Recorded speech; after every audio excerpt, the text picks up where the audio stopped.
Hello everyone, welcome to study with Gyan Prakash. तो friends, आज का वीडियो आपके लिए बहुत ही इंपॉर्टेंट है, खास तौर से जो लोग तैयारी कर रहे हैं असिस्टेंट प्रोफेसर की, समीक्षा अधिकारी की, लेखपाल भर्ती की, एलटी ग्रेड की, जीआईसी और जीडीसी वगैरह की और अन्य सभी प्रतियोगी परीक्षाएं जिसमें जीएस और करंट पूछा जाता है। तो ये वीडियो दिसंबर 2024 का संपूर्ण करंट अफेयर समाहित किए हुए है और सभी प्रश्न यहाँ पर चुनिंदा लिए गए हैं जो कि एग्ज़ाम के लिए बहुत ही इंपॉर्टेंट हैं। तो पूरा वीडियो आप लोग ध्यान से देख लीजिएगा। चलिए शुरू करते हैं। पहला क्वेश्चन होगा, दिसंबर 2024 में भारत के किस मंदिर को यूनेस्को एशिया पैसिफिक पुरस्कार 2024 से सम्मानित किया गया है? भारत का कौन सा मंदिर है जिसे यूनेस्को एशिया पैसिफिक 2024 पुरस्कार से सम्मानित किया गया है? तो तस्वीर आपके सामने है, यही वो मंदिर है जिसको यूनेस्को एशिया पैसिफिक पुरस्कार 2024 दिया गया है और ये मंदिर मिलेगा आपको तमिलनाडु के तंजौर में। ठीक है, और मंदिर का नाम क्या है? अभय सहायेश्वर मंदिर। नाम याद रखिएगा, अभय सहायेश्वर मंदिर। देखो फ्रेंड्स, यह पुरस्कार अभय सहायेश्वर मंदिर को कल्चर हेरिटेज कंजर्वेशन के लिए दिया गया है। इस मंदिर को मॉडर्न कंजर्वेशन साइंस और ट्रेडिशनल कंस्ट्रक्शन प्रैक्टिसेस के साथ उपयोग में करके रिकंस्ट्रक्ट किया जाएगा। 13 वर्ष पुराना ये मंदिर है, यानी कि 1300 साल पुराना ये मंदिर है और ये मंदिर बनवाया था चोल राजाओं के पूर्वजों ने। हालांकि कुलोत्तुंग चोल और विक्रमा चोल ने इस मंदिर का रख रखाव किया था। ध्यान देना कि जो ये UNESCO Asia Pacific heritage award है, इसकी शुरुआत 2009 से की गई है। आगे बढ़ते हैं। अगला क्वेश्चन है, राष्ट्रपति द्रौपदी मुर्मू ने किस नेपाली सेना प्रमुख को मानद जनरल रैंक प्रदान की है? मानद जनरल की रैंक दी गई है किस नेपाली सेना प्रमुख को? तो इनका नाम आपको बताना है और फ्रेंड्स, इनका नाम है अशोक राज सिगडेल। अगला क्वेश्चन है, 20वीं एशियाई महिला हैंडबॉल चैंपियनशिप 2024 का विजेता देश कौन सा बना है? 20वीं एशियाई महिला हैंडबॉल चैंपियनशिप 2024, इसका आयोजन नई दिल्ली में किया गया था और विजेता बना है जापान। भारत छठे स्थान पर रहा है। उप विजेता कौन बना था, यानी कि फाइनल में कौन कौन खेले थे? जापान और दक्षिण कोरिया। जीता जापान और उप विजेता बना है दक्षिण कोरिया। भारत छठे स्थान पर रहा। आयोजन नई दिल्ली में किया गया। तो फ्रेंड्स, अगला क्वेश्चन भी मोस्ट इंपॉर्टेंट, आप टिक करिएगा। प्रश्न है, कौन सा राज्य खेलो इंडिया शीतकालीन खेल 2025 को आयोजित करेगा? यानी कि यहाँ पर बात हो रही है खेलो इंडिया विंटर गेम्स 2025 के बारे में और इसका आयोजन जम्मू कश्मीर और लद्दाख में किया जाएगा। देखो फ्रेंड्स, खेलो इंडिया शीतकालीन खेलों के 2024 का जो संस्करण था, इसका आयोजन भी लद्दाख और जम्मू कश्मीर में किया गया था। लद्दाख और जम्मू कश्मीर की यह संयुक्त मेजबानी थी। 2024 से पहले खेलो इंडिया शीतकालीन खेलों का जो आयोजन था, सिर्फ जम्मू और कश्मीर के गुलमर्ग में ही आयोजित किए जाते थे। तो ये ध्यान देना। अब फिलहाल इसका आयोजन लद्दाख, जम्मू कश्मीर दोनों जगहों पर किया जा रहा है, 2024 में भी और अब 2025 में भी।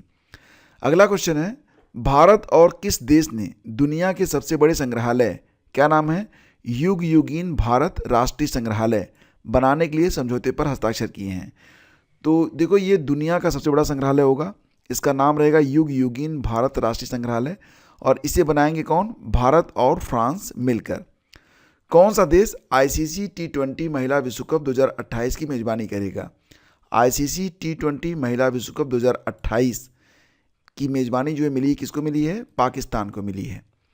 किस खिलाड़ी ने best FIFA men's player award 2024 को जीता है? तो best FIFA men's player award 2024 इसको जीत लिया है ब्राजील के विनीसियस जूनियर ने। किसने जीता है? विनीसियस जूनियर ने। ये हैं आपके विनीसियस जूनियर, जिन्होंने फीफा सर्वश्रेष्ठ पुरुष पुरस्कार 2024 को जीता है। और ध्यान देना कि स्पेन की महिला फुटबॉलर जिनका नाम है एताना बोनमाती, क्या नाम है? एताना बोनमाती, कहाँ की हैं? स्पेन की हैं। इनको बेस्ट फीफा वोमेंस अवार्ड 2024 प्रदान किया गया। अगला क्वेश्चन है, वर्ल्ड मेडिटेशन डे ये प्रतिवर्ष कब मनाया जाता है? तो याद रखना कि प्रतिवर्ष 21 दिसंबर को वर्ल्ड मेडिटेशन डे के रूप में मनाया जाता है और इसके लिए 2024 की थीम क्या है? थीम है meditation for global piece and harmony. क्या थीम है? Meditation for global piece and harmony. ये याद रखना काफ़ी इंपॉर्टेंट है। और दोस्तों ये भी याद रखना कि 2024 में वर्ल्ड मेडिटेशन डे पहली बार मनाया गया है, तो ये बहुत ही इंपॉर्टेंट है। 2024 में ही यूएन के द्वारा यानी कि यूनाइटेड नेशन के द्वारा 21 दिसंबर को वर्ल्ड मेडिटेशन डे मनाने की घोषणा की गई थी। अगला क्वेश्चन है और इससे मोस्ट इंपॉर्टेंट आप टिक करिएगा। देखो यहाँ पर बात हो रही है 18वीं भारत वन स्थित रिपोर्ट 2023 के बारे में, यानी कि इसे आप क्या कहेंगे 18th ISFR। तो 18वीं भारत वन स्थित रिपोर्ट 2023 के अनुसार कौन सा राज्य क्षेत्रफल की दृष्टि से सर्वाधिक वनावरण वाला राज्य है, यानी कि कौन सा राज्य ऐसा है जो कि क्षेत्रफल की दृष्टि से सबसे अधिक वन को धारित करता है। तो देखो इसका उत्तर है मध्य प्रदेश। ठीक है, आपको पता होना चाहिए कि ये जो 18th ISFR 2023 आई है, इसके पहले कब आया था 2021 में आया था, जो 17वीं ISFR थी। ठीक है, और ये जो रिपोर्ट है ना, इसको जारी करते हैं केंद्रीय पर्यावरण मंत्री। इस बार की रिपोर्ट को जारी किया गया है केंद्रीय पर्यावरण मंत्री भूपेंद्र यादव जी के द्वारा। इसे भारतीय वन सर्वेक्षण यानी कि FSI forest survey of India के द्वारा 1987 से जारी किया जाता है और इसे प्रति 2 वर्षों पर जारी किया जाता है। तो इस रिपोर्ट के मुताबिक भारत का जो कुल वन क्षेत्र है कितना बताया गया 7,12,249 वर्ग किलोमीटर, ये कुल वन क्षेत्र है। और ट्री कवर कितना है 1,12,014 वर्ग किलोमीटर। दोनों को जोड़ा जाए तो भारत का जो कुल वन और ट्री कवर है ये कितना आ रहा है 8,27,357 वर्ग किलोमीटर। यह संपूर्ण क्षेत्रफल का 25.17% है।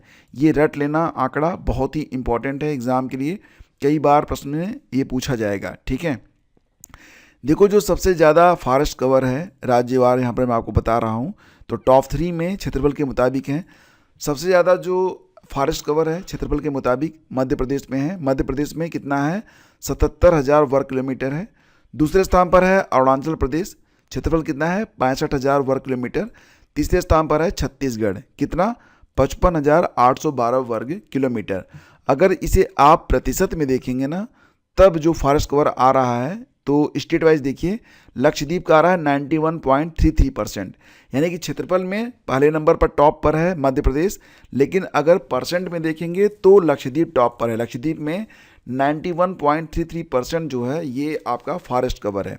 इसके बाद दूसरे स्थान पर मिजोरम है 85.34% के साथ, और तीसरे स्थान पर आता है आपका अंडमान निकोबार 81.62% के साथ। ठीक है, हालांकि अगर आप देखेंगे तो जो इसके पहले 2021 की 17वीं ISFR थी, तो उसमें ये वाला आंकड़ा जो था ना सबसे ज़्यादा फॉरेस्ट कवर वाला, ये बिल्कुल सेम था। तो ये तो पुराना ही आंकड़ा है, यानी कि टॉप पर तब भी मध्य प्रदेश था, दूसरे स्थान पर अरुणाचल प्रदेश ही था। इसके बाद देखते हैं यहाँ पर अगला क्वेश्चन है, दिसंबर 2024 में राष्ट्रीय मानवाधिकार आयोग के अध्यक्ष के रूप में किसे चुना गया है। तो ध्यान दीजिएगा कि जो राष्ट्रीय मानवाधिकार आयोग है वर्तमान में उसके अध्यक्ष हैं न्यायमूर्ति वी रामा सुब्रमण्यम। और ये जो नेशनल ह्यूमन राइट्स कमीशन है यह एक संवैधानिक निकाय है, कई बार एग्जाम में पूछा जाता है इसके बारे में।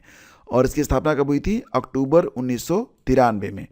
तो फ्रेंड्स ये क्वेश्चन आप मोस्ट इंपॉर्टेंट टिक करना, 34वां व्यास सम्मान किसे प्रदान किया गया है। तो यहाँ पर हिंदी के लिए जो 34वां व्यास सम्मान है ये दिया गया है यूपी की सूर्यबाला जी को। ये हैं सूर्यबाला जी, और ये पुरस्कार उनको दिया गया है उनकी किताब कौन देश को वासी वेणु की डायरी के लिए। ठीक है, और ध्यान दीजिएगा कि ये जो उपन्यास है कौन देश को वासी वेणु की डायरी, ये एग्जाम में कई बार पूछा जाएगा, कई रूपों में पूछा जाएगा। पहले तो ये पूछ सकते हैं कि कौन देश को वासी वेणु की डायरी की लेखिका कौन है, या फिर आपसे ऐसे पूछ सकते हैं कि किस किताब को 34वां व्यास सम्मान दिया गया और उसकी लेखिका कौन है। तो ऐसे भी ठीक है, ध्यान देना कि दिसंबर 2024 में के बिरला फाउंडेशन ने 34वें व्यास सम्मान की घोषणा की है।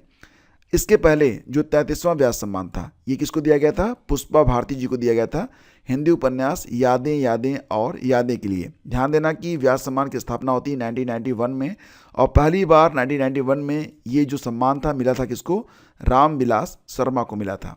अगला क्वेश्चन है तानसेन सम्मान 2023 ये किसको दिया गया। तो तानसेन सम्मान 2023 ये प्रदान किया गया था पंडित स्वप्न चौधरी को। पंडित स्वप्न चौधरी ये प्रसिद्ध तबला वादक हैं और कहाँ के हैं, तो ये पश्चिम बंगाल के हैं।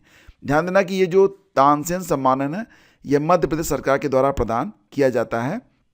और फिलहाल पंडित स्वप्न चौधरी को 2019 में पद्मश्री से भी सम्मानित किया जा चुका है। ठीक है, ध्यान देना, तानसेन सम्मान की शुरुआत होती है 1980 से। ठीक, इसके बाद देखते हैं गुड गवर्नेंस वीक मनाया गया था 2024 में। कब से कब तक मनाया गया? तो प्रतिवर्ष इसे 19 दिसंबर से लेकर 24 दिसंबर के बीच में इसे मनाया जाता है। ठीक है, और आपको ये भी पता है कि 25 दिसंबर को हम सुशासन दिवस मनाते हैं। अटल बिहारी वाजपेयी जी जो कि हमारे एक्स-पीएम हैं, तो उन्हीं की याद में हम 25 दिसंबर को क्या मनाते हैं? सुशासन दिवस मनाते हैं। ठीक है, ये याद रखना। इसके बाद है यूरेशिया टाइम्स की the 8 great powers 2025, the 8 great powers 2025 सूची में भारत का स्थान क्या है? तो देखो फ्रेंड्स, ये जो यूरेशिया टाइम्स ने द 8 ग्रेट पावर्स ऑफ 2025 सूची जारी की है, इसमें भारत जो है वो 5वें स्थान पर है। टॉप पर अमेरिका है, यानी कि पहले स्थान पर अमेरिका है, दूसरे स्थान पर चीन है, तीसरे स्थान पर है आपका रूस। ठीक है, भारत 5वें स्थान पर है। इनमें कौन सी team Syed Mushtaq Ali T20 trophy 2024-25 की विजेता बनी है?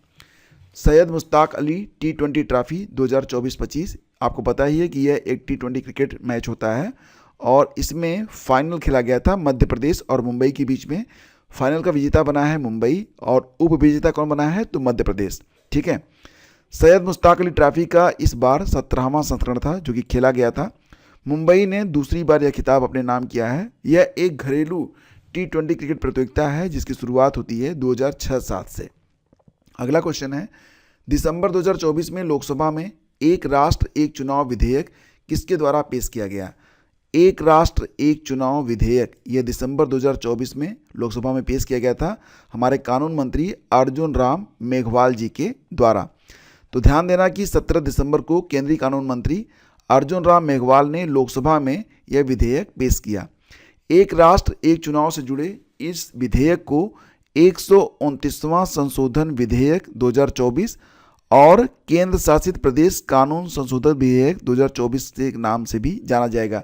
ध्यान देना, एग्जाम में अब ये प्रश्न बनेगा कि जो 129वां संविधान संशोधन विधेयक है यह किससे संबंधित है? तो ध्यान देना कि यह एक राष्ट्र एक चुनाव विधेयक से संबंधित है। ठीक है, साथ ही साथ ये भी ध्यान देना कि अगर बात हो कि केंद्र शासित प्रदेश कानून संशोधक विधेयक 2024 यह किससे संबंधित है? तो यह भी एक राष्ट्र एक चुनाव विधेयक से ही संबंधित है। ठीक है, ये दोनों याद रखना, ये बहुत ही इंपॉर्टेंट पॉइंट यहाँ पर आपको मिल रहा है।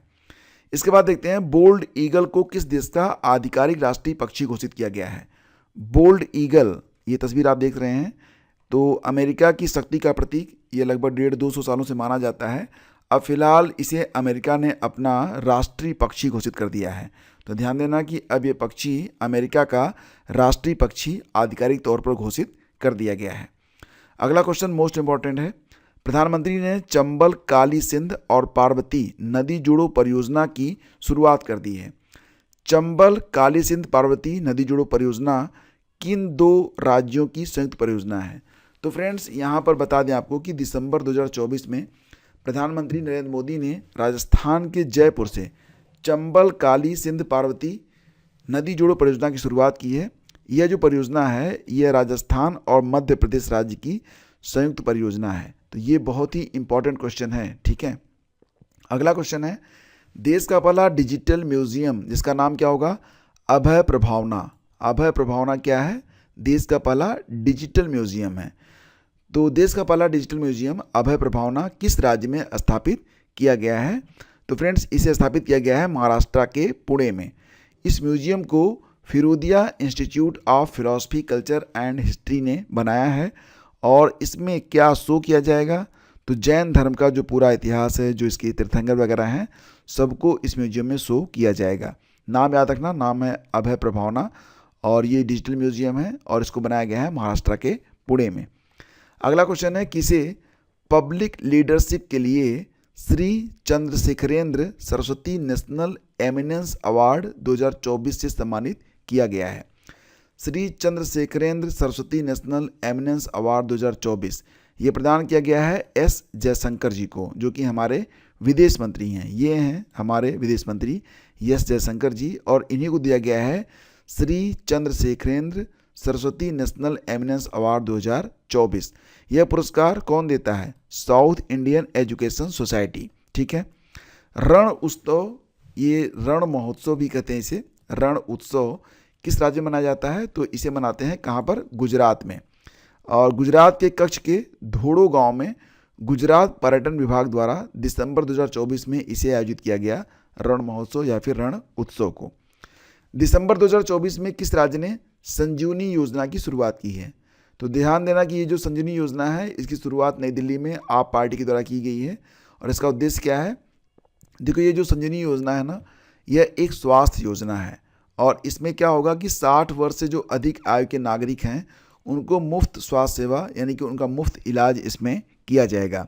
इसके अलावा अंबेडकर स्कॉलरशिप योजना भी दिल्ली में शुरू की गई है, जिसमें SC/ST कैटेगरी के जो अभ्यर्थी होंगे, जो विद्यार्थी होंगे, उनको उच्च स्तरीय पढ़ाई के लिए हर तरीके की सुविधा, यानी कि विदेश में भी अगर वो पढ़ने जाते हैं तो पूरा खर्च सरकार उठाएगी। ये है अंबेडकर स्कॉलरशिप योजना।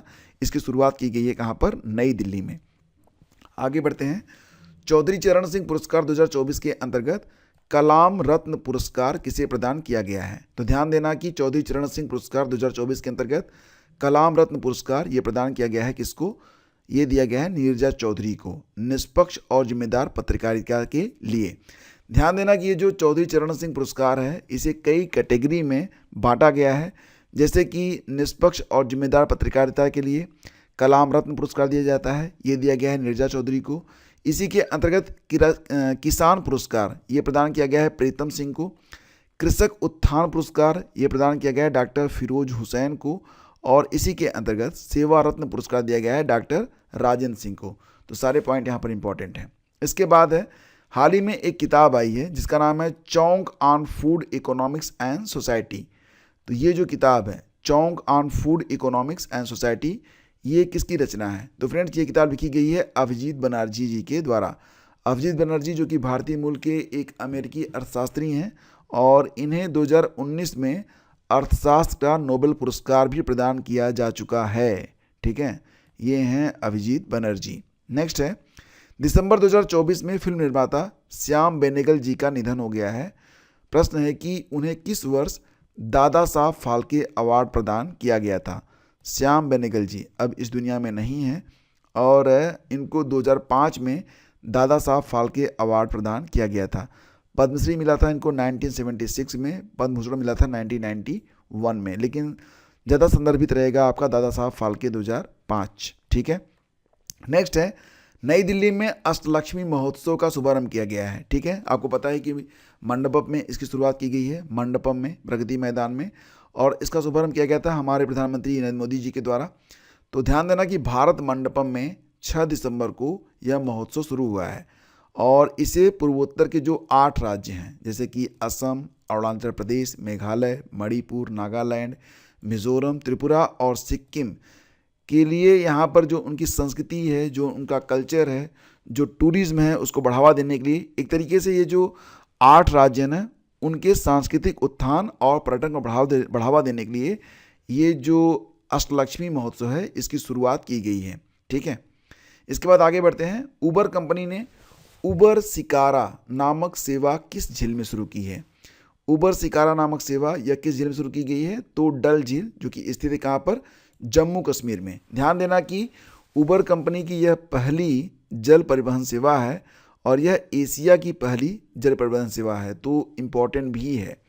नेक्स्ट है आपका, भारत का पहला वर्टिकल लिफ्ट सी ब्रिज किस राज्य में बनाया गया है? मतलब ये है कि यहाँ पर एक ब्रिज होगा, ठीक है, ये समुद्र पर बनेगा और फिर क्या होगा कि अगर मान लो उधर से कोई शिप वगैरह आ रहा है तो इसे हम वर्टिकली अपलिफ्ट कर देंगे, ऊपर उठा देंगे। तो भारत का पहला वर्टिकल लिफ्ट सी ब्रिज ये बनाया गया है कहाँ पर? तमिलनाडु में ये बनाया गया है। ये तस्वीर आप देख सकते हैं, ये आप जो पोर्शन यहाँ से यहाँ तक आप देख पा रहे हैं ना, तो क्या होगा कि अगर इधर से कोई जहाज़ वगैरह आ रहा है, ठीक है, तो ये जो ना वर्टिकली ऊपर चला जाएगा, इसको उठा देंगे, जहाज़ निकल जाएगा, फिर ये एज इट इज यहाँ पर आ जाएगा। तो इसे पंबन ब्रिज भी कहा जाएगा। पंबन ब्रिज, क्या नाम दिया गया है? पंबन ब्रिज। तो ये ब्रिज हाईटेक इंजीनियरिंग का एक नमूना है और सबसे प्रतिष्ठित संरचनाओं में से एक के रूप में इसे जाना जाएगा। पंबन कैंटिलीवर पुल मुख्य रूप से मंडपम शहर को पंबन द्वीप और रामेश्वरम से जोड़ता भी है। ठीक है, ध्यान देना कि पुराने पंबन पुल के समानांतर नए पंबन पुल को तैयार किया जा रहा है। नए पुल में 18.3 मीटर के 100 स्पैन और 63 मीटर के एक नेविगेशनल स्पैन होंगे। यह समुद्र तल से 22 मीटर की नौवहन वायु निकासी के साथ मौजूदा पुल से 3 मीटर ऊंचा होगा। जो पुराना पंबन पुल था ये 24 फरवरी 1914 को शुरू किया गया था और नया वाला 2024 में। ठीक है, इसके बाद आगे बढ़ते हैं। अगला क्वेश्चन है कि 16वें संयुक्त राष्ट्र मरुस्थलीकरण सम्मेलन, जिसके कहेंगे आप UNCCD COP 16 का आयोजन किस देश में किया गया। बहुत ही अच्छा प्रश्न है ये, और यहाँ पर UNCCD का जो फुल फॉर्म है ये भी कई बार एग्जाम में पूछा जा रहा है, तो इसको भी आप लोग ध्यान से देख लीजिएगा। 16वें संयुक्त राष्ट्र मरुस्थलीकरण सम्मेलन यानी कि UNCCD COP 16 का आयोजन किस देश में किया गया। तो फ्रेंड्स, इसका आयोजन किया गया था कहाँ पर, ध्यान से देखना। इसका आयोजन किया गया है रियाद, सऊदी अरब में 2 से 13 दिसंबर के बीच, और इस सम्मेलन में कुल 197 देशों ने प्रतिभाग भी किया है। अब यहाँ पर ध्यान से देखो, UNCCD का फुल फॉर्म हो सकता है कि एग्जाम में आ जाए। फुल फॉर्म होगा United Nations conservation to combat desertification, ये इसका फुल फॉर्म है। ठीक है, और इसे क्या कहेंगे आप, UNCCD COP 16 आयोजन कहाँ पर हुआ, रियाद, सऊदी अरब में। किस राज्य की पारंपरिक साड़ी घरचोला को GI टैग प्रदान किया गया है। ये घरचोला नामक साड़ी है, ये हैंडमेड होती है, तो इसे हैंडक्राफ्ट भी कहा जाता है और ये शादी विवाह में पहनी जाती है। तो ये जो घरचोला साड़ी है ये गुजरात की साड़ी है और अब इसे GI टैग भी मिल चुका है। दोस्तों, अगले क्वेश्चन में आपसे पूछ रहे हैं कि हॉर्नबिल उत्सव यह किस राज्य में मनाया जाता है। तो आपको पता ही है कि ये जो हॉर्नबिल नामक फेस्टिवल होता है ये नागालैंड में होता है, और इस बार ये काफ़ी इम्पॉर्टेंट है। क्यों? क्योंकि कुल मिला के देखेंगे ना तो 4 देश हैं और 2 स्टेट हैं जो कि इस हॉर्नबिल महोत्सव में पार्टिसिपेट कर रहे हैं। तो ये जो त्यौहार होता है इसे 10 दिनों तक मनाया जाता है। 1 से लेकर 10 दिसंबर 2024 तक इसका आयोजन किया गया और ये 2024 में इसका 25वां संस्करण रहा। तो 4 देश कौन कौन से थे जिन्होंने इसमें प्रतिभाग किया था। एक है आपका वेल्स, अमेरिका, जापान और पेरू, ये 4 देश हो गए। 2 राज्य भी हैं, कौन कौन से, सिक्किम और तेलंगाना। ठीक है, ये जो आपका हॉर्नबिल फेस्टिवल है इसकी शुरुआत होती है 2000 से और इसे जो है 2024 में 25वीं बार मनाया गया है। तो 2024 में इसका जो संस्करण है ये 25वां है, 25वां है। और आपको पता ही है इस फेस्टिवल का जो मुख्य उद्देश्य होता है वो ये होता है कि राज्य की प्रमुख संस्कृति और विरासत को प्रोत्साहित करना। अगला क्वेश्चन है, 18 दिसंबर को मनाए गए अंतर्राष्ट्रीय प्रवासी दिवस की थीम क्या है। बहुत ही इंपॉर्टेंट क्वेश्चन है। अंतर्राष्ट्रीय प्रवासी दिवस ये मनाया जाता है प्रतिवर्ष 18 दिसंबर को, और पूछ रहे हैं कि 2024 की इसकी थीम क्या है। तो थीम है इसकी honouring the contribution of migrants and respecting their rights. तो ये थीम याद रखना इंपॉर्टेंट है। और ये भी कि अंतर्राष्ट्रीय प्रवासी दिवस ये मनाया कब जाता है। देखो, जो लोग असिस्टेंट प्रोफेसर की तैयारी कर रहे हैं उनको बताना चाहेंगे कि ये जो सीरीज आपकी चल रही है, आपकी परीक्षा जो है वो फरवरी में हो रही है, 16-17 फरवरी को। तो उसके पहले जनवरी है, दिसंबर है और नवंबर है, साथ ही साथ अक्टूबर है। तो अक्टूबर से लेकर जनवरी तक ना आप लोग अच्छे से पढ़ लीजिएगा। ये 4 महीने का जो करंट अफेयर की PDF है, कंबाइंड PDF, उसका लिंक मैं आपको डिस्क्रिप्शन में डाल दूंगा। तो ये 4 महीने तो आप अभी लेके पढ़ लीजिए, क्योंकि जब एग्ज़ाम करीब आ जाएगा ना तब आपके पास करंट पढ़ने का समय बहुत कम बचेगा, क्योंकि सिलेबस बहुत ज़्यादा होगा, प्रैक्टिस वगैरह करनी पड़ेगी। तो करंट अभी आप लोग ख़त्म कर लीजिए। तो 4 महीने का करंट जो है उसको कंबाइन करके मैं डाल रहा हूँ, तो उसको आप डाउनलोड कर लीजिए और उसको आप पढ़ लीजिए। ठीक है, अगला क्वेश्चन है, दिसंबर 2024 में पश्चिम बंगाल में बांग्लार बारी योजना को स्टार्ट किया गया। योजना का नाम याद रखिएगा, नाम है बांग्लार बारी योजना। और प्रश्न है कि यह किस क्षेत्र से संबंधित है। तो देखो, ये जो है ना बांग्लार बारी योजना, ये राज्य के गरीब लोगों को आवास से संबंधित योजना है। और इस योजना के अंतर्गत जितने भी गरीब लोग होंगे उनको 1 लाख रुपए उनके खाते में दिए जाते हैं ताकि वो लोग अपना आवास बना सकें। तो बांग्लार बारी योजना, हालांकि नाम से ही स्पष्ट है कि यह पश्चिम बंगाल की ही योजना होगी। फिर अगला क्वेश्चन है कि किस महिला क्रिकेटर ने एक कैलेंडर वर्ष में सर्वाधिक शतक लगाने का रिकॉर्ड बनाया है। एक कैलेंडर वर्ष में सर्वाधिक शतक, मतलब कि 1 जनवरी से लेकर 31 दिसंबर के बीच में सर्वाधिक 4 शतक लगाए गए हैं। किसके द्वारा? स्मृति मंधाना जी के द्वारा। तो ये याद रखिएगा। इसके बाद देखो 10 दिसंबर को प्रतिवर्ष होता है मानवाधिकार दिवस, जो कि अक्सर एग्जाम में पूछ लिया जाता है और इसकी थीम भी इंपॉर्टेंट होती है। 2024 में इसकी थीम है our right our future right now, ये इसकी थीम है। और ध्यान देना कि यह 10 दिसंबर को क्यों मनाया जाता है, क्योंकि 10 दिसंबर 1948 को संयुक्त राष्ट्र महासभा ने universal declaration of human rights को अपनाया था। कई बार एग्जाम में ये प्रश्न भी आता है कि जो यूनाइटेड नेशन है उसने universal declaration of human rights को कब अपनाया था। तो 10 दिसंबर 1948, ये डेट और सन दोनों इंपॉर्टेंट है, दोनों को याद रखना पड़ेगा। अगला क्वेश्चन है, हाल ही में यूनेस्को ने भारत के किस राज्य को भारत में हेरिटेज टूरिज्म के लिए शीर्ष डेस्टिनेशन घोषित किया है? तो देखो ये जो ना इंपॉर्टेंट क्वेश्चन है, हेरिटेज टूरिज्म के लिए इंडिया का जो शीर्ष डेस्टिनेशन है उसे घोषित किया गया है वेस्ट बंगाल को, ठीक है। और ये घोषणा की गई है किसके द्वारा? यूनेस्को के द्वारा। तो ये प्रश्न बहुत इंपॉर्टेंट है। अगला क्वेश्चन है, विश्व बैंक की इंटरनेशनल डेब्ट रिपोर्ट 2024 यानी कि अंतर्राष्ट्रीय ऋण रिपोर्ट 2024 के अनुसार वर्ष 2023 तक भारत का कुल विदेशी कर्ज कितना है? तो 2023 तक भारत के ऊपर जो कुल विदेशी कर्ज है वो कितना है? तो 646 बिलियन डॉलर। कितनी? 646 बिलियन डॉलर। अगर हम देखें इसकी तुलना करें वर्ष 2022 से, तो ये जो ऋण है ना बढ़ा है। कितना? 31 बिलियन डॉलर से ये ऋण जो है वो बढ़ गया है 2022 की तुलना में। 2023 में कितना बढ़ा है? 31 बिलियन डॉलर। और भारत का जो कुल विदेशी कर्ज है वर्तमान में कितना है? तो याद रखना कि 646 अरब अमेरिकी डॉलर। तो यही है आंकड़ा 2023 तक का, अभी 2024 का आया नहीं है।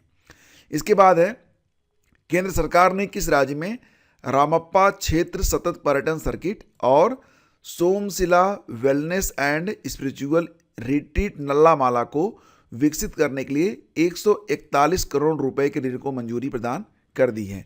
तो ये देखो जो क्षेत्र है आपका ना, रामप्पा क्षेत्र सतत पर्यटन सर्किट और सोमशिला वेलनेस, ये मिलेगा आपको तेलंगाना में। तो ये याद रखना आप, ठीक है। तो फ्रेंड्स अगला क्वेश्चन होगा कि द्विपक्षीय सैन्य अभ्यास जिसका नाम है हरिमऊ शक्ति 2024। तो देखो 2024 ये तो वर्ष का नाम है, हरिमऊ शक्ति का यह चौथा संस्करण था 2024 में। तो ध्यान देना कि ये जो अभ्यास है सैन्य अभ्यास हरिमऊ शक्ति, इसको भारत किस देश के साथ मिलकर करता है? तो ध्यान देना कि भारत और मलेशिया मिलकर हरिमऊ शक्ति का अभ्यास पूरा करते हैं। 2024 में यह चौथी बार किया गया और इसका आयोजन कहाँ पर हुआ? तो मलेशिया के कुआलालंपुर में किया गया 2 दिसंबर से लेकर 15 दिसंबर 2024 के मध्य। अगला क्वेश्चन है, नवंबर 2024 में हार्टिकल्चर उत्पादकता को बढ़ाने के लिए यानी कि बागवानी की उत्पादकता को बढ़ाने के लिए भारत सरकार ने एशियन डेवलपमेंट बैंक एडीबी के साथ कितने मिलियन का ऋण समझौता किया है? तो देखना कि ये जो प्रश्न है इंपॉर्टेंट है। कई बार एडीबी का मुख्यालय भी आपसे पूछ लेते हैं, जिसका मुख्यालय आपको मिलेगा मनीला, फिलीपींस में। और भारत ने हार्टिकल्चर उत्पादकता को बढ़ाने के लिए एडीबी से कितना ऋण लिया है? 98 मिलियन यूएस डॉलर, ठीक है। टाइम पत्रिका ने किसे पर्सन ऑफ द ईयर 2024 चुना है? तो टाइम पत्रिका ने डोनाल्ड ट्रंप को, जो कि फिलहाल अमेरिका के 47वें क्रम के राष्ट्रपति बने हैं, तो उनको जो है ना पर्सन ऑफ द ईयर चुन लिया है। और ये दूसरी बार है जब डोनाल्ड ट्रंप जो हैं पर्सन ऑफ द ईयर चुने गए हैं टाइम पत्रिका के द्वारा। पहली बार चुने गए थे 2016 में और अब चुने गए हैं 2024 में। नेक्स्ट है, 9 दिसंबर 2024 को प्रधानमंत्री मोदी ने किस स्थान से बीमा सखी योजना की शुरुआत की है?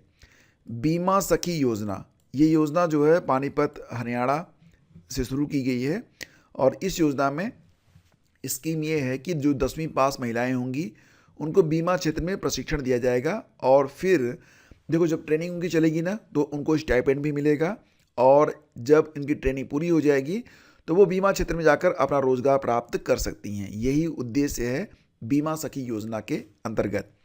नेक्स्ट क्वेश्चन होगा कि फीफा फुटबॉल महिला विश्व कप 2027 का आयोजन कहाँ किया जाएगा? 2027 में जो फीफा फुटबॉल विश्व कप होगा महिलाओं का, इसका आयोजन होगा कहाँ पर? तो ब्राज़ील में होगा। कब से कब तक? 24 जून 2027 से लेकर 25 जुलाई 2027 तक। देखो ये महिला विश्व कप का 10वां संस्करण होगा और इसमें 32 टीमें प्रतिभाग करेंगी। कब? 2027 में। और आपको बता दें कि फीफा फुटबॉल महिला विश्व कप ये 4 वर्षों में एक बार खेला जाता है और इसका जो 9वां संस्करण था खेला गया था 2023 में। अब कब होगा? तो 4 साल बाद 2027 में। 9वां संस्करण 2023 में कहाँ पर हुआ था? ऑस्ट्रेलिया और न्यूजीलैंड में। इसमें चैंपियन बना था कौन? स्पेन बना था। नेक्स्ट होगा आपका पुरुष फुटबॉल विश्व कप के बारे में। तो देखो यहाँ पर ना 2030 में स्पेन, पुर्तगाल और मोरक्को में इसका आयोजन होगा। 2030 वाला जो पुरुष फुटबॉल विश्व कप होगा, 2030 वाला कहाँ पर होगा? स्पेन, पुर्तगाल और मोरक्को में। 2034 का जो पुरुष फुटबॉल विश्व कप होगा सऊदी अरब में होगा। और अगली साल 2026 वाला कहाँ पर होगा? तो कनाडा, मैक्सिको और अमेरिका में इसका आयोजन किया जाएगा। तो next year football world cup होने वाला है 2026 में और इसका आयोजन कहाँ पर हो रहा है? तो अमेरिका, मैक्सिको और कनाडा में। ठीक है। अगला क्वेश्चन है महिला सम्मान योजना की घोषणा किस राज्य ने की है? तो महिला सम्मान योजना ये जो घोषणा है ये से दिल्ली सरकार के द्वारा इसकी घोषणा की गई है और इसमें महिलाओं को हर महीने 1000 रुपये की वित्तीय सहायता प्रदान की जाएगी। अगला क्वेश्चन है नेटुम्बो नंदी नदैत्वा, क्या नाम है? नेटुम्बो नंदी नदैत्वा, यह किस देश की पहली महिला राष्ट्रपति निर्वाचित की गई हैं? तो देखो ये तथाकथित देश की पहली महिला राष्ट्रपति हैं, तो इम्पॉर्टेंट है। तो याद रखना कि नामीबिया जो कि एक दक्षिणी पश्चिमी अफ्रीकी देश है, इसकी कैपिटल होती है विंडहॉक। तो नामीबिया की पहली महिला राष्ट्रपति बन गई हैं नेटुम्बो नंदी नदैत्वा। तीनों न से ही है, नेटुम्बो नंदी नदैत्वा और देश का नाम भी है नामीबिया। ठीक है।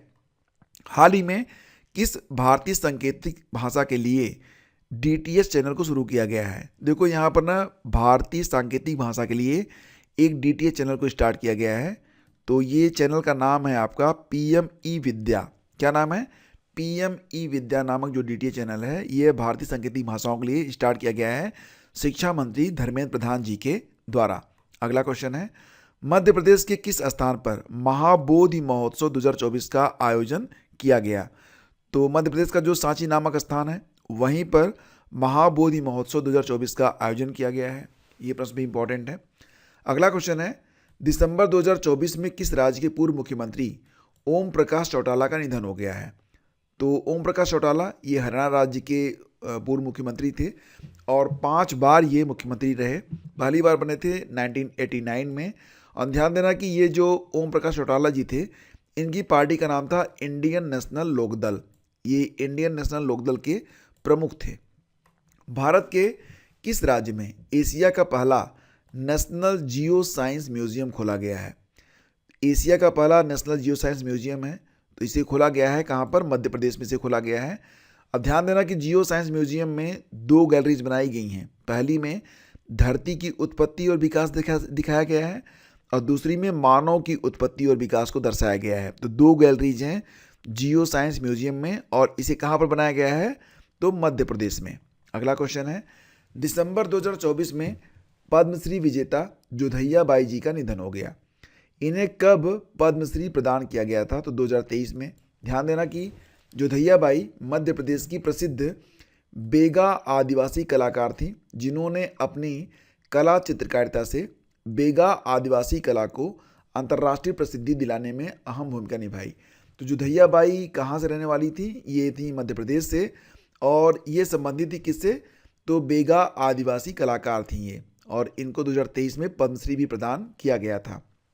अगला क्वेश्चन है 38वें राष्ट्रीय खेलों का जो शुभंकर है मस्कट, इसका नाम है मोनाल। मोनाल उत्तराखंड का स्टेट बर्ड भी है, राज्य पक्षी भी है। और आपको ये भी पता होना चाहिए कि जो हमारे 38वें खेल हो रहे हैं ये क्योंकि कहाँ पर हो रहे हैं? उत्तराखंड में ही हो रहे हैं। 28 जनवरी से शुरू होंगे, चलेंगे कब तक? 14 फरवरी तक। और इसके पहले जो 37वें राष्ट्रीय खेल हुए थे कहाँ पर हुए थे? तो 2023 में हुए थे। कहाँ पर? गोवा में हुए थे। अगला क्वेश्चन है सैन्य अभ्यास सिनबैक्स 2024। सिनबैक्स 2024 का पहला एडिशन किन देशों के मध्य आयोजित किया गया था? तो फ्रेंड्स ये जो सिनबैक्स 2024 का पहला एडिशन था ये भारत और कंबोडिया के बीच में आयोजित किया गया। C for Cambodia, IN for India, bilateral exercise, ठीक है। तो सिनबैक्स, इसे भारत और कंबोडिया ने मिलकर आयोजित किया था। कहाँ पर? महाराष्ट्र के पुणे में। कंबोडिया क्या है? कंबोडिया दक्षिण पूर्व एशिया का देश है और इसकी राजधानी है नोम पेन, ठीक है। वर्ल्ड एड्स डे, आपको पता ही है कि प्रतिवर्ष 1 दिसंबर को वर्ल्ड एड्स डे के रूप में मनाया जाता है। इस साल 2024 की थीम क्या रही थी? Take the right path, my health my right. अगला क्वेश्चन है, किस राज्य के रातापानी अभयारण्य को टाइगर रिजर्व के रूप में घोषित किया गया है? तो रातापानी टाइगर रिजर्व है और इसे घोषित किया गया है मध्य प्रदेश के रायसेन जिले में, ठीक है। पहले क्या था? ये पहले एक अभयारण्य था, अब इसे टाइगर रिजर्व बना दिया गया है। और ध्यान देना कि रातापानी मध्य प्रदेश का 8वां और भारत का 57वां टाइगर रिजर्व बन चुका है, ठीक है।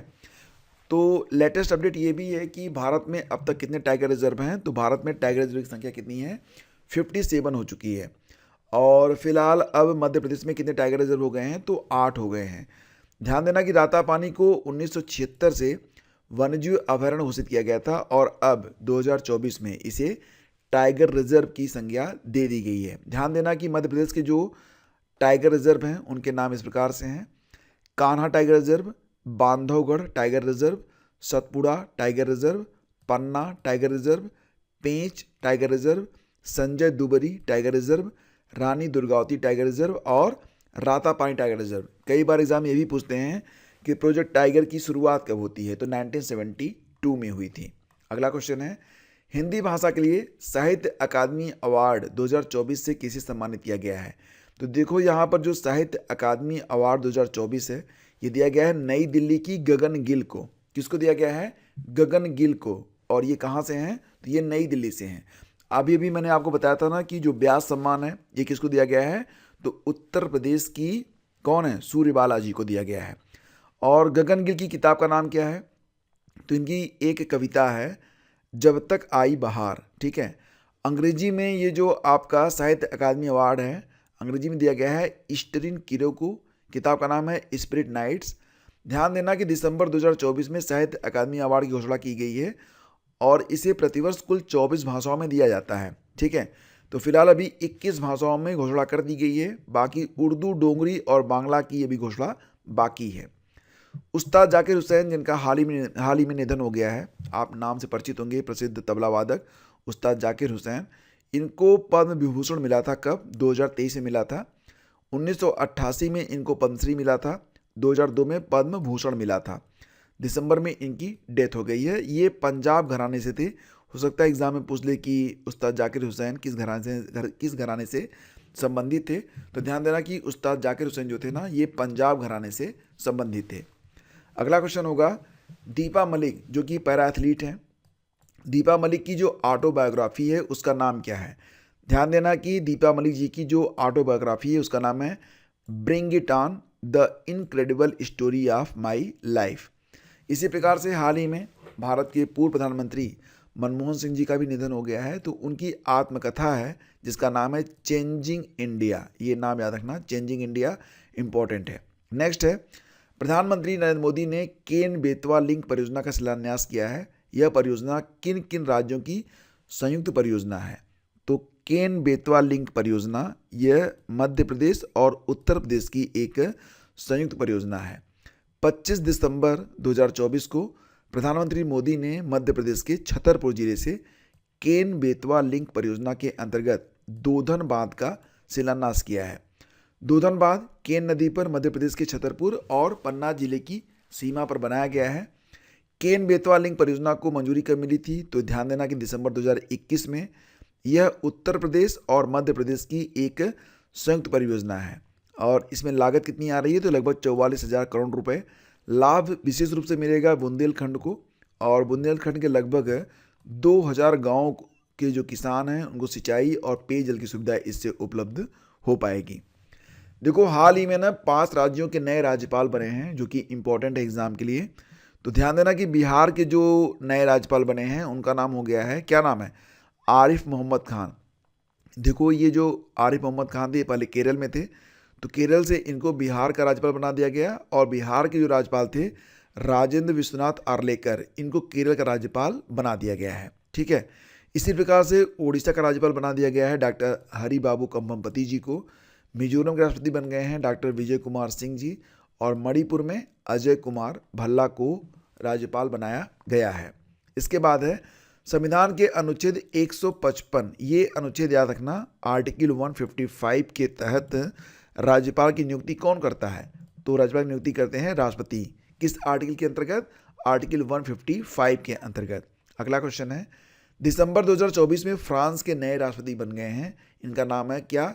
Francois Bayrou. फ्रांसवा बायरू जो हैं ये दिसंबर 2024 में फ्रांस के नए राष्ट्रपति बन गए हैं। अगला क्वेश्चन है, फोर्ब्स की विश्व की सबसे ताकतवर महिलाओं की सूची में भारत की वित्त मंत्री निर्मला सीतारमण जी का स्थान क्या है? तो फोर्ब्स पत्रिका के द्वारा विश्व की जो सबसे ताकतवर महिलाओं की सूची जारी की गई है, इसमें भारत की जो वित्त मंत्री हैं निर्मला सीतारमण, ये 28वें स्थान पर हैं। रोशनी नाडर मल्होत्रा जो कि SCL की चेयरपर्सन है, ये 81वें स्थान पर हैं।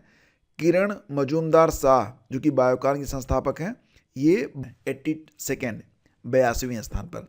ठीक है, नेक्स्ट है,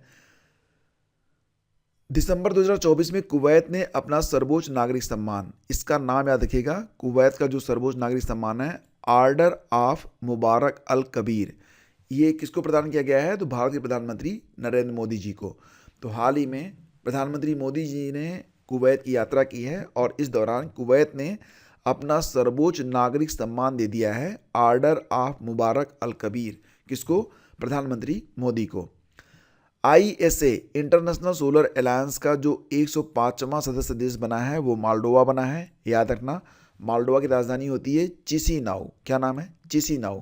आपको याद होगा कि मैंने आपको पढ़ाया भी था कि ISA का जो 100वां सदस्य बना है ये पराग्वे बना है, 101वां बना था नेपाल, इसी के साथ 102वां बना था एंटीगुआ और बारदुआ, 103वां बना था सीरिया और 104वां बना था आर्मेनिया। तो इसमें सभी नाम इंपॉर्टेंट हैं, याद रखना कि 100वां कौन बना था? पराग्वे, ये ज़्यादा इंपॉर्टेंट है। 101वां बना था नेपाल, 102वां बना था एंटीगुआ तथा बारदुआ, 103वां बना सीरिया, 104वां बना था आर्मेनिया और अब 105वां देश बन चुका है मोल्डोवा। ठीक है, इसके बाद है स्लीनेक्स 2024 का आयोजन कहाँ पर किया गया? तो ये जो एक्सरसाइज है स्लीनेक्स, इसे भारत और श्रीलंका मिलकर करते हैं। तो 2024 का आयोजन यहाँ पर किया गया था विशाखापत्तनम में। ठीक है, और भारत और श्रीलंका के बीच ये जो अभ्यास है स्लीनेक्स, इसे 2013 से आयोजित किया जाता है। शुरुआत इसकी कब हुई थी? 2013 में हुई थी। रिजर्व बैंक के 26वें गवर्नर बन गए हैं संजय मल्होत्रा, नाम याद रखिएगा, क्योंकि जो 25वें गवर्नर थे शक्तिकांत दास फिलहाल रिटायर हो चुके हैं और अब उनकी जगह पर कौन आ गए हैं? संजय मल्होत्रा जी आ गए हैं, जो कि रिजर्व बैंक के 26वें क्रम के गवर्नर बने हैं। भारत के सबसे युवा वर्ल्ड चेस चैंपियन बन गए हैं डी गुकेश, ये नाम भी याद रखना। नेक्स्ट है आपका, वर्ष 2024 के लिए शांति, निरस्त्रीकरण और विकास के लिए इंदिरा गांधी पुरस्कार से सम्मानित किया गया है। किसको? मिशेल बैचलेट को। ये जो मिशेल बैचलेट हैं ये चिली की पूर्व राष्ट्रपति हैं और इनको शांति, निरस्त्रीकरण और विकास के लिए इंदिरा गांधी पुरस्कार से सम्मानित किया गया है। ये पुरस्कार कब से दिया जाता है? तो 1986 से प्रदान किया जाता है। किसने WTA महिला टेनिस संघ प्लेयर ऑफ द ईयर 2024 का खिताब जीता है? तो फ्रेंड्स, ये जो WTA player of the year 2024 का खिताब है ये जीता है बेलारूस की खिलाड़ी आरेना सबालेंका ने। आरेना सबालेंका का नाम याद रखिएगा, ये इंपॉर्टेंट है। कई बार ये भी पूछा जाता है कि आरेना सबालेंका किस देश से हैं, तो ये कहाँ से हैं? बेलारूस से हैं। ठीक है, ये हैं आरेना सबालेंका। नेक्स्ट है आपका, यूनाइटेड नेशन का champion of the earth award किस भारतीय को प्रदान किया गया? Champion of the earth award ये मिला है माधव गाडगिल को। माधव गाडगिल का संबंध महाराष्ट्र से है। दिसंबर 2024 में UNEP यानी कि यूनाइटेड नेशन एनवायरमेंटल प्रोग्राम के द्वारा यह पुरस्कार एक भारतीय सहित कुल 6 लोगों को प्रदान किया गया है। माधव गाडगिल को भारत सरकार द्वारा 1991 में विज्ञान और अभियांत्रिकी के क्षेत्र में पद्मश्री से भी सम्मानित किया जा चुका है और 2006 में इन्हें पद्म भूषण भी दिया जा चुका है। अगला क्वेश्चन है, दिसंबर 2024 में एशियाई क्रिकेट परिषद के नए अध्यक्ष के रूप में किसे नियुक्त किया गया? तो बात यहाँ पर हो रही है ACC के बारे में। एशियाई क्रिकेट काउंसिल के नए अध्यक्ष कहाँ से हैं? तो श्रीलंका से हैं। क्या नाम है? सम्मी सिल्वा। सम्मी सिल्वा ने जय शाह का स्थान लिया है। जय शाह जो कि वर्तमान में कहाँ के बन चुके हैं प्रेसिडेंट? ICC के। ठीक है, तो फ्रेंड्स ये सारे प्रश्न आपके हैं दिसंबर के महीने से, और ये पूरी सिनॉप्सिस है। जितने भी इम्पोर्टेंट प्रश्न हैं सभी को हमने यहाँ पर शामिल कर लिया है। उम्मीद करूँगा कि ये जो सेशन है आपको अच्छा लगा होगा। और रही बात PDF आप कहाँ से प्राप्त कर पाएंगे, तो PDF का लिंक मैं आपको डिस्क्रिप्शन में डाल दूँगा, वहाँ से जाकर आप उसे डाउनलोड कर पाएंगे, या फिर आप सिंपली विजिट कर सकते हैं studywithgyanprakash.com पर। Thank you, have a great day, जय हिंद।